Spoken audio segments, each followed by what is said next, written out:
दर्शन वरण छेना उद्योत केवल दर्शन वेदनीय समुच्छेदाद अव्याबाधत्वमाश्रिता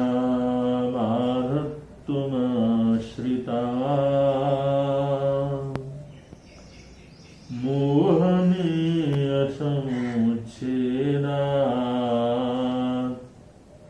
सम्यक् त्वम् अचलं श्रित।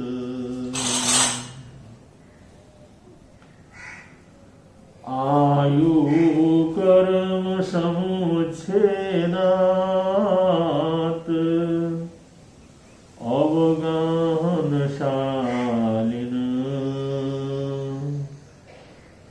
नाम कर्म समुच्छेदात् परम सूक्ष्ममाश्रिता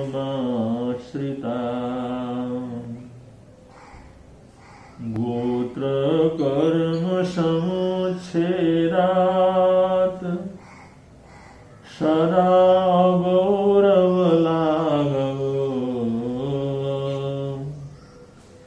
अंतराय समुच्छेदात् अनंत वीर्यमाश्रित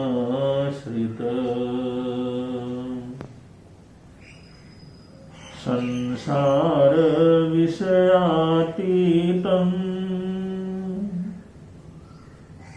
सिद्धानाम् अव्ययं सुखम् अव्याबाधमिति प्रोक्तम् परम परमर्षिः अव्याबाधमिति प्रोक्तम् परम परमर्षिः।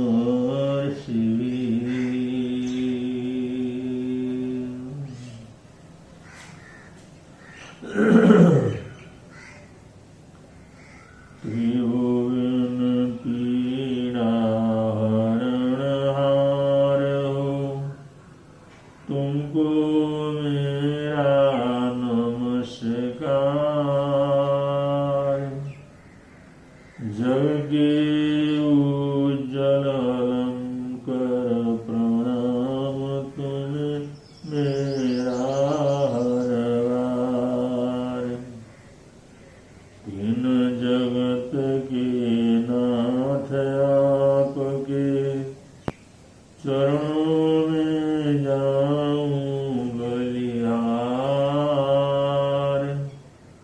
भवसागर के शोषण करता तुमको वंदन बारंबार। भवसागर के शोषण करता तुमको वंदन बारंबार।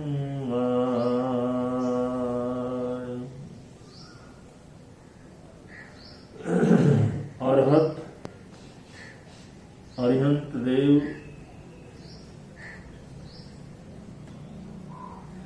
उनका ज्ञान का प्रकाश संपूर्ण जगत के अज्ञानी प्राणियों के लिए सबसे बड़ा संबल है। उस अरहत वाणी में ये कहा गया है, एगे जिए जिया पंच और पंच जिए जिया 10। एगे जिए जिया पंच, पंच जिए जिया दस। यहां पर इस छोटे से सूत्र में ये आह्वान किया है, एक जो आत्मा है उसके कुछ ऐसे अरी हैं, अमंगलकारी हैं, जो इसके वर्तमान जीवन को और लंबे भविष्य को अमंगल करते हैं, अशुभ करते हैं, प्रतिकूल कर देते हैं। ऐसे कुछ अरियों का इस गाथा के अंश में जिक्र किया गया है और उनको एक को जीत करके या चार को जीत करके या पांच को जीत करके कैसे ये आत्मा अरिहंत बन सकती है, कैसे अपने अशुभ को जीवन से दूर कर सकती है, इसका विवेचन इसमें दिया गया है। कहा एगे जिए जिया पंच, एक को जीतते हैं तो पांच को जीता जाता है और पांच को जीत जाते हैं तो जिया दस, माने 10 जीते जा सकते हैं। एक को जीत करके पांच को जीता जा सकता है और पांचों को जीत करके 10 को जिया जा सकता है। ये आध्यात्म का एक संदेश है कि इस आत्मा के लिए, इस जीवन के लिए, क्योंकि आत्मा से ही जीवन है, आत्मा से ही जागृति है, आत्मा से ही चेतना है और आत्मा अनुभव करने वाली चीज है। तो उस आत्मा के 5 अरी हैं, अरी माने अशुभ करने वाले। वो कौन? अशुभ श्रोतेंद्रिय, अशुभ चक्षुरेंद्रिय, अशुभ घ्राणेन्द्रिय, अशुभ रसेंद्रिय और अशुभ स्पर्शेंद्रिय। ये पांचों इंद्रियां जब अशुभ की तरफ प्रेरित होती हैं तो स्वाभाविक रूप से वो अंधकार को, अरी को, दुश्मनी को पैदा करने वाले होते हैं। और पंच जिए जिया दस और 4 कषाय और 1 मन, ऐसे 10 हो जाते हैं। 5 इंद्रिय, 1 मन और 4 कषाय, ये 10 चीजों को अपने वश में रखने की प्रेरणा दी गई है, इनके ऊपर विजय पाने की प्रेरणा दी गई है, क्योंकि ये अपने वश में होते हैं, ये अपने अंदर में होते हैं, अपने अनुशासन में होते हैं। तो इन साधनों के माध्यम से ये आत्मा इतनी गति को पकड़ सकती है कि ऊर्ध्वलोक के अंदर आगे से आगे बढ़ते हुए 26वें देवलोक तक गति कर सकती है। अगर इनके ऊपर कंट्रोल नहीं है, अगर इनको जीतते नहीं है, इनको रोकने की शक्ति नहीं है, तो 5 इंद्रिय और मन और 4 कषाय, इनका स्वभाव ही ऐसा है जैसे पानी का स्वभाव होता है, वो जहां नीचाई है उधर बहना शुरू कर देता है। पानी का स्वभाव बहना, और जिधर जिधर भी अगर पानी के बहाव को नीची दिशा मिले, ढलान मिले, जरा सा भी ढलान क्यों न हो, लेकिन पानी का स्वभाव है ढलान की तरफ जो है गति करना। पानी अपने आप उसके स्वाभाविक रूप से ढलान की तरफ चलना उसका एक जन्म से ही एक स्वाभाविक रूप से उसकी प्रक्रिया। जैसे पानी का ढलान की तरफ रुझान रहता है, ऐसे पांचों इंद्रियों का और मन का और चारों कषायों का, ये 10 जो जीवन की वृत्तियां हैं, इनका रुझान भी ढलान की तरफ ही रहता, नीचे की तरफ भी रहता, अशुभ और आकर्षण की तरफ ही रहता। अगर कोई व्यक्ति इन 10 वृत्तियों के ऊपर कंट्रोल प्राप्त नहीं कर सकता है, इनका स्वामी नहीं बनता है, उनके अनुसार चलता है, अगर मन के अनुसार ही चलता रहेगा, अगर 5 इंद्रियों के विषयों के अनुसार ही चलता रहेगा और 4 कषाय जैसे अधोमुखी हैं उनके साथ साथ चलता रहेगा, तो इस आत्मा के लिए नरक, अंधकार और निगोध, ये नरक और निगोध भी उसके लिए कोई दूर नहीं है, क्योंकि जैसे जैसे उनके ऊपर कंट्रोल रहितता होती है, तो जैसा ढलान मिलता है तो उसी तेजी से वो नीचे की तरफ भागते चले जाते हैं और पहुंच जाते हैं तिरछ लोक से अधोलोक की तरफ और नरक निगोध की तरफ। ये 10 प्रवृत्तियों के ऊपर हमारा अगर पकड़ है, हम उसको रोकने की शक्ति रखते हैं, उसका स्वामित्व रखते हैं, तो उनके माध्यम से हम आत्मा का उदाहरण करते हुए 26 में देवलोक और मोक्ष तक भी पहुंच सकते हैं। अगर हम कोई किसी प्रकार का कंट्रोल उनके ऊपर न रखें, ये 10 चीजें अधोगामी होकर के नरक निगोध तक इस आत्मा को लेकर के चले जाते हैं। तो ये सबसे पहले समझने की चीज है कि हमने लक्ष्य क्या रखना है। हमारा लक्ष्य ऊर्ध्वगमन और मोक्ष है या अधोगमन और नरक निगोध है। नरक निगोध को तो कोई नहीं चाहता, सभी चाहते हैं हमारी ऊर्ध्वगति हो, हम ऊंचे लोक के अंदर जाएं, और ऊंचे लोक के अंदर जाना है तो जाने के लिए जो साधन है उनको तैयार करना होगा, और ऊंचे लोक के अंदर जाने के लिए जो साधन है वो क्रोध को जीतना, मान को जीतना, माया को जीतना, लोभ को जीतना, और जितना जितना उनको जीतते हैं, अपने कंट्रोल में करते हैं, तो उनकी अशुभ जो शक्ति है, अशुभ बल है, अशुभ गति है, वो शुभ गति के अंदर परिवर्तित हो जाती है। और 5 इंद्रियों की स्थिति भी ऐसे ही है, मन की स्थिति भी ऐसे ही है।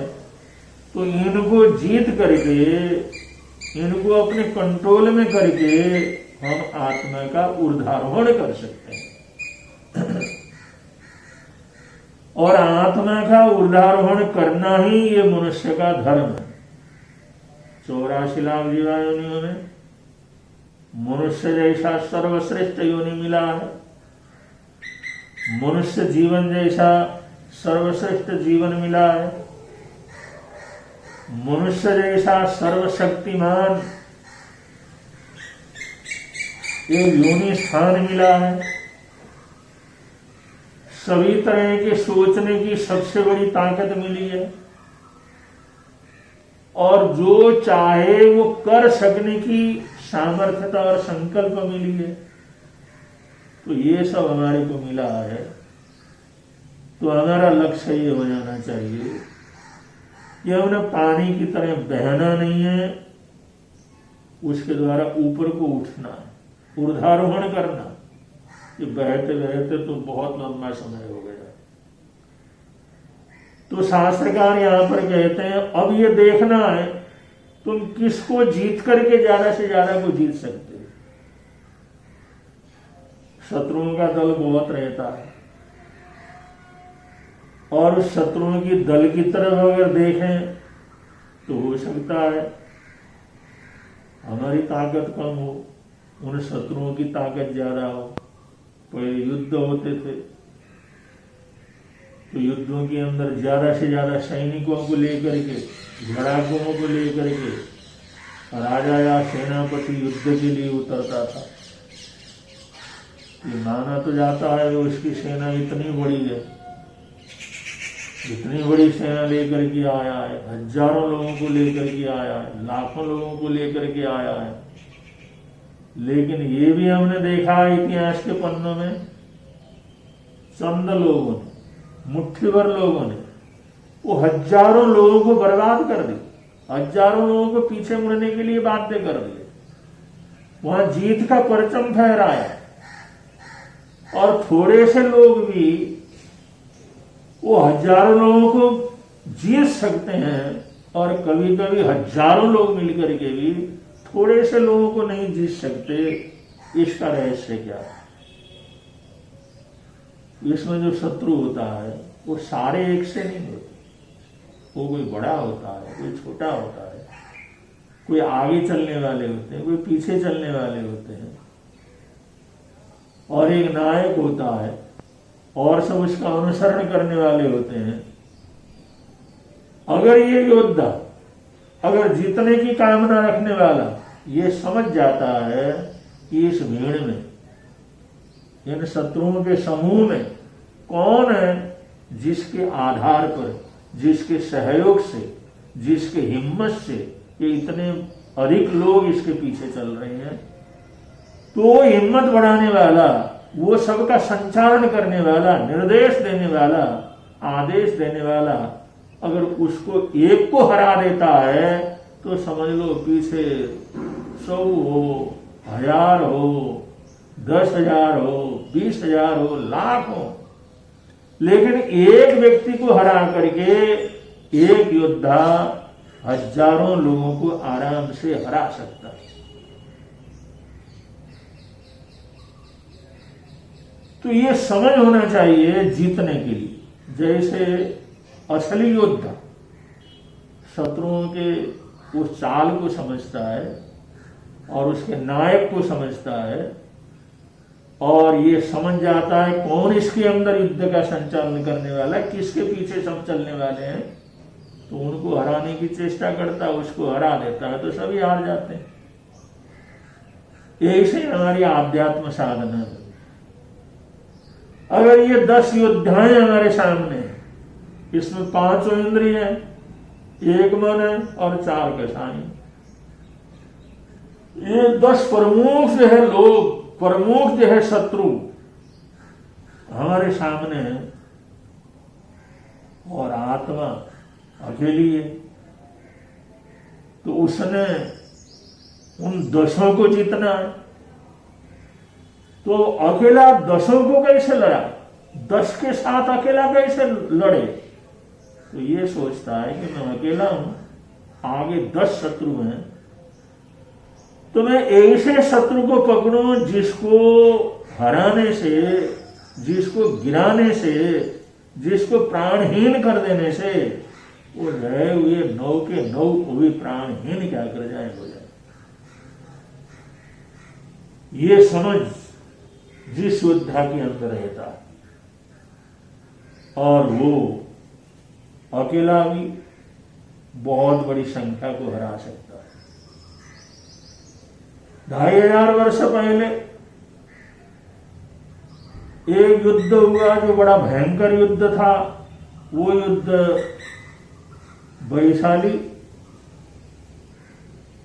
वैशाली के राजा चेतक और मगध के राजा कोणिक इन दोनों के बीच में होता है। मगधाधिपति कोणिक बहुत बलवान था,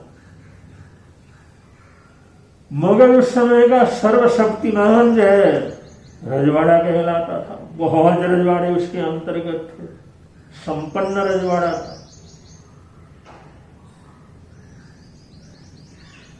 और वैशाली नरेश भी वैसे तो बड़े बलवान थे, उनके भी 18 लिच्छवी और मल्लवी राजा उनके पीछे थे, लेकिन वो छोटे छोटे रजवाड़े के राजा थे। तो ताकत की तरफ से देखो, बल संख्या की तरफ से देखो तो कोणिक का बल बहुत अधिक था, चेटक का बल इतना नहीं था। लेकिन चेटक 12 वर्षीय श्रावक थे, उन्होंने भगवान महावीर स्वामी के प्रति अनन्य उनके जीवन में भक्ति थी। उन्होंने श्रावक के 12 व्रतों को अंगीकार किया हुआ था। राजा होने की वजह से उनको कभी न कभी युद्ध भी करना पड़ता था, लेकिन उन्होंने ये प्रतिज्ञा ली थी, एक दिन में मैं सिर्फ एक बाण को चलाऊंगा, एक तीर चलाऊंगा, एक बार हथियार का प्रयोग करूंगा। एक दिन में सिर्फ एक हथियार, एक तीर का प्रयोग करने का उनका आगार था। बस इतना ही मैंने करना। और पहले तो ऐसा था कि युद्ध की ऐसी स्थिति बनेगी नहीं, क्योंकि भगवान महावीर स्वामी विचरण कर रहे थे, बुद्ध विचरण कर रहे थे, ऐसे और भी आचार्य विचरण कर रहे थे। सभी अहिंसा और प्रेम के संदेश को लेकर के घूमने फिरने वाले थे। तो लगता नहीं था कि ऐसा कोई खूनी युद्ध होगा, लेकिन योग ऐसा हुआ, कोणिक और चेटक दोनों को युद्ध के मैदान में उतरना पड़ा। अब जिस समय कोणिक की सेना को चेटक ने देखा, उन्होंने देखा मेरी सेना से तो ये बहुत बड़ी सेना, तो उन्होंने ये मन में बनाया कि मैंने तो एक ही बाण चलाना, दूसरा हथियार तो मैं चला नहीं सकता, मेरी प्रतिज्ञा। तो अपने योद्धाओं के साथ जैसे वो युद्ध के लिए उतरते थे और योद्धाओं के साथ योद्धाओं को लड़ाते थे, उनको आगे बढ़ाते थे, उनका उल्लास बढ़ाते थे, लेकिन वो चेटक जय महाराजा थे, एक बाण अपना उठा करके आगे वाले का जो सेनापति था उस सेनापति को ही समाप्त कर देते। और जहां सेनापति गिर गया, जहां सेनापति मारा गया, सेनापति हार गया, सेनापति जमीन में पड़ गया, तो पीछे चलने वाले हजारों लोग वो वही से वहां से भाग जाते थे। ऐसे कोणिक ने 10 दिन तक जो लड़ाई चलाई उसमें 10 सेनापति बनाए, और 10 सेनापति भी एक से एक बढ़ करके बनाए। लेकिन चेटक ने हर दिन के एक सेनापति को, हर दिन का जो पहला सेनापति था उस सेनापति को खत्म करते रहे, और उस युद्ध को उन्होंने जीत में बदल दिया। बाद में जाकर के कोणिक ने मायाचारी की, चेटक को हारना पड़ा ये बात अलग है, लेकिन 10 दिन का जो महायुद्ध था उस युद्ध में सिर्फ एक बाण को चला करके आगे के सेनापति को मार करके उन्हें 10 दिन के युद्ध को एक एक करके पूरी तरह से जीत लिया। तो सबको नहीं मारा, बहुत बाण नहीं चला, बाणों की वर्षा नहीं की, सिर्फ एक बाण वो मारते थे और वो अगली सेना के, शत्रु सेना के सेनापति को जो खत्म कर देते थे, उनकी जीत हासिल हो जाती थी। ऐसे ही साधना के क्षेत्र में चलने के लिए, आध्यात्म क्षेत्र के अंदर चलने के लिए आदमी अगर ये सोचे मैं 10 के 10 जो अपने शत्रुओं को समाप्त करूं, उससे अच्छा है। यहां पर शास्त्रकार संकेत दे रहे हैं अगर तुम एक को जीतो तो 5 को जीत सकते हो। एक को जीत करके 5 को कैसे जीता जा सकता है? तो कहते हैं जो 5 इंद्रियां हैं उसमें जिस व्यक्ति ने रसना इंद्रिय को जीत लिया, ये समझ लो 5 इंद्रियों को जीत लेता है। वैसे तो 5 इंद्रियों के अलग अलग विषय हैं, अलग अलग आकर्षण है, अलग अलग उसके विषय और विकार कहे गए हैं। लेकिन जिसने अगर रसन इंद्रियों को पूरी तरह से जीत लिया है, रसन इंद्रिय के ऊपर पूरा कंट्रोल हो, रसना के ऊपर पूरा वर्चस्व हो, रसना बिल्कुल ही उसके लिए और अधीनस्थ हो, तो 5 इंद्रियां मिलकर के भी फिर कुछ नहीं बिगाड़ सकते। ऐसी ताकत एक इंद्रियों को जीतने से हम 5 इंद्रियों को भी जीत सकते हैं। और जैसे कषाय है, कषाय में क्रोध है, मान है, माया है, लोभ, और चारों भयंकर है, चारों राक्षस रूप है। और इन चारों की वजह से ये सारा संसार अनादिकाल से चल रहा है। ये जो 4 कषाय हैं ये संसार के अंदर आत्मा को बांध के रखने वाले हैं। अब चारों के साथ मुकाबला करना मुश्किल होता है, तो जो योद्धा होता है, समझदार योद्धा होता है, वो सोचता है इन चारों में से किसको बस में करो, किसको कंट्रोल करो। ये चारों किसकी सहायता से चलते हैं, किसकी ताकत से चलते हैं।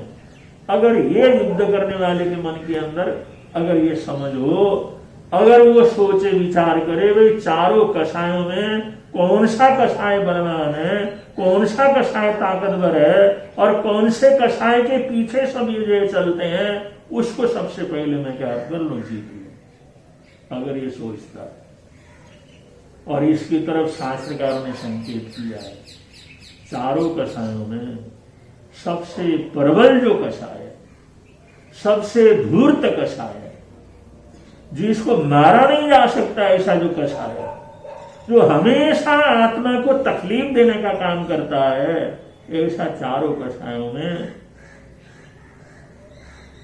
मान कषाय, जिसको गर्व कहते हैं, अहम कहते हैं, मैं कहते हैं, जो मान, गर्व, अहंकार है, वो अहंकार सबसे बड़ा कषाय है। क्योंकि जब किसी के अहंकार को ठेस लगती है तो उसको क्रोध आना शुरू हो जाता है। उसके मैंपने को ठेस लगी कि क्रोध का बवंडर शुरू हो जाता है। अगर उसके मैंपने को कोई ठेस न लगे तो क्रोध की स्थिति नहीं बनती, और उस मैंपने को, मेरेपन को, जो उसके जीवन के अंदर अहंकार है, उस अहंकार की पुष्टि के लिए, उस अहंकार को जगाए रखने के लिए, उस अहंकार को बनाए रखने के लिए तरह तरह की मायाचारी करता, तरह तरह की कूट लीलाएं करता, तरह तरह की धोखेबाजी करता, तरह तरह की बेईमानी करता है। वो सारी चीजें भी अगर सोचा जाए भी अगला आदमी ये सब इतना कुछ क्यों करता है, क्योंकि उसके अंदर अभिमान, मैं, गर्व कि मैं सबसे बड़ा, मैं सबसे ताकतवर, मैं सर्वशक्तिमान। ये जो मैं की प्रवृत्ति है, इसको बनाए रखने के लिए मायाचारी का सहारा लेता है। वैसे कषायों में क्रोध अलग है, मायाचारी अलग है, लोभ अलग है, अहंकार अलग है। लेकिन चारों को अगर हमने खत्म करना हो तो हमारे को मूल को पकड़ना पड़ेगा। तो उसको मूल को पकड़ते हैं तो अहंकार, अहम, मान, ये सबसे बड़ा कषाय है। अगर मान का मर्दन कर दिया तो समझ लो क्रोध भी वहां पर मर्दित हो जाता है। जब अभिमानी रहेगा, मैं पना नहीं रहेगा, तो क्रोध क्यों आएगा। जब मैं पना, अभिमान, गर्व नहीं रहेगा तो मायाचारी और बेईमानी भी नहीं करेगा। और मैंपना नहीं रहेगा, मैं के साथ मेरापन रहता है, मैं और मेरा, मैं और मेरा, मैं और मेरा। इस मेरे की परिपूर्ति के लिए वो लोभ करता है, उसी को लोभ कहते हैं। यो भी मेरा हो, वह भी मेरा हो, वह भी मेरा हो, वह भी मेरा हो, मैं हूं तो सब मेरा होना चाहिए। इसी भाव को, इसी प्रवृत्ति को लोभ कषाय कहा जाता है।